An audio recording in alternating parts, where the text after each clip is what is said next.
Hello, fellow lightworkers and spiritual warriors. Welcome to the December 2024 edition of the 5D Messages from Mount Shasta. This is your mystic messenger, Dr. Christina, intuitive guide and author.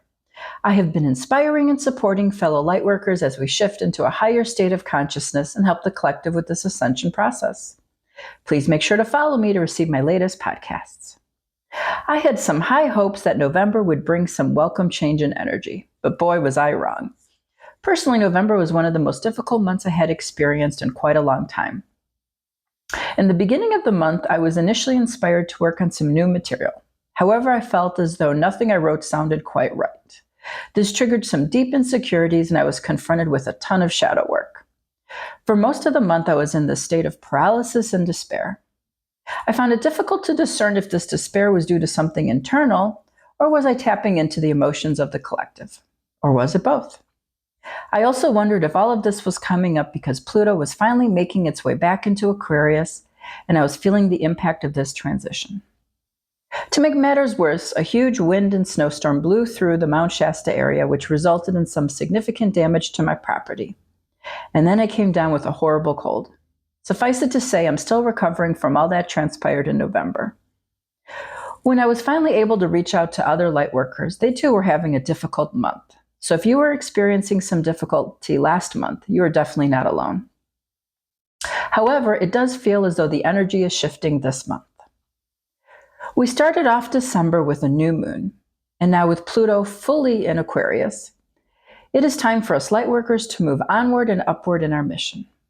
One of the messages that I have been receiving consistently is that it's time for us lightworkers to become more vocal in our efforts in assisting this evolution in consciousness. Although we all know that we are heading to a better place, it is important to keep in mind that we live on a planet that has free will. I believe that it is magical thinking that one day we will just wake up and the world will be radically different. I believe that it's up to us to make the changes so needed on the planet. This is why we are all here right now. I believe part of our role here is to illuminate the truths and expose the illusions that we've been gaslit to believe for centuries. If we continue to dig our heads in the sand and avoid looking at the realities of our world, I fear that nothing is really going to change. For the next 20 years, we have the opportunity to transform our world with the energetic assistance of Pluto moving through Aquarius. Keep in mind that Aquarius is the humanitarian, and hopefully during the next 20-year cycle, we will make some huge strides in making some significant changes. As I have mentioned in previous podcasts, I believe the first step in building a new world is to believe it's possible. Far too many of us on this planet feel victimized and believe that there's nothing we could really do to make things better. Most of us, because of our internalized victim consciousness, have accepted the state of the world just as it is. However, you have heard the adage of whether you think you can or you can't, it is true. It is important that we truly internalize that change is possible, which begins by releasing our internal programs of victim consciousness. I understand that this isn't an easy task because these victim-based beliefs are so embedded in our DNA. We have been programmed to live in these paradigms for centuries, but this is the work that we all need to continue doing. Because our thoughts and feelings hold tremendous power, it is so important to keep this in check as we move towards this mission. If we are living in fear, we are perpetuating fear. If we are feeling hopeless, victimized, we are perpetuating that as well. If we begin collectively focusing our thoughts and intentions on a better world, we can definitely manifest it. I believe that one of the ways we can achieve this is by working through our cognitive dissonance and figuring out ways of how we can not participate in the systems that are perpetuating these illusions. We also need to face the reality of the world and stop normalizing atrocities such as corruption, greed, war, etc. It is time for us to step in our power and figure out ways to stop participating in this corrupt matrix and dismantling these illusions.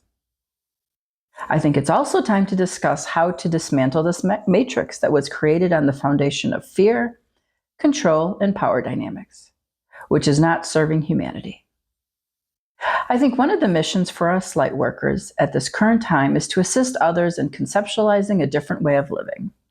I think the world needs to hear about other solutions. It is time for us to become more idealistic. If we don't aspire to something better, how can we achieve it? I find it so surprising when I broach the idea of creating new paradigms. Many are just dumbfounded by it. The world needs some new ideas, and this is the work we have signed up to do. I think it's also important to begin the dialogue regarding the concept of sovereignty. We need to fully understand that no one has authority over us. Whenever I hear the word leader, I just cringe. It is so important to understand the meaning to the words we say and the ideas we agree to. This concept of having a leader is not in alignment with the concept of sovereignty. We are seeing the disastrous consequences of giving authority onto others. And we have to take some ownership over this. These so-called leaders are creating destruction and chaos on the planet. They have created so many atrocities, such as poisoning our food, water, air. This has to be exposed and not sugar-coated. This hierarchical model we currently operate in is rooted in what I call the bully-victim paradigm. We are witnessing that when we have this power differential, it leads to narcissistic abuse, because individuals with narcissistic traits will always gravitate towards positions of so-called power, which will inevitably result in corruption, harm, and exploitation. This evolution in consciousness is hopefully going to put an end to these hierarchical models and power dynamics, and we will begin developing more cooperative strategies, win-win solutions. We need collaboration, not leadership. We need compromise, not divide. When we become empowered, we step out of this bully-victim paradigm. We can then decide not to engage in either role, and we learn how to be sovereign beings without being a bully, which means not desiring power or control over others, imposing out one's value on others, or manipulating others to satisfy our internal needs.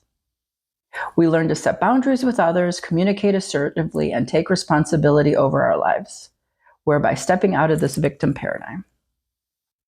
An important concept to understand is that wanting a leader and desiring this hierarchical system is rooted in our childhood desires to be taken care of. And our cognitive dissonance is also rooted in these childhood dynamics. As children, we desired that our parents would take care of us, keep us safe, and unconditionally love us. These wishes were never fulfilled in childhood. When we grew up, we projected these unmet needs onto authority figures, and they become our parental substitutes.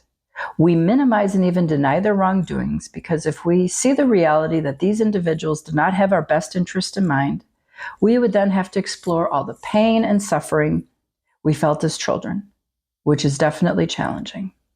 This is why it's so important to clear our distortions and really see reality as it truly is, no matter how painful. It is time for us to all grow up and take responsibility over our world. Hopefully the energy of this month will be a bit milder than last month, and we could get back to our mission of creating this new earth. If you would like to know more, please make sure to follow me and check out my website, Christina Psyd. That's Christina with the CHPSYD.com. I am so excited to be sharing another amazing month with all of you. Stay tuned for my next podcast in January. Sending all of you lots of love and light from the heart of Mount Shasta.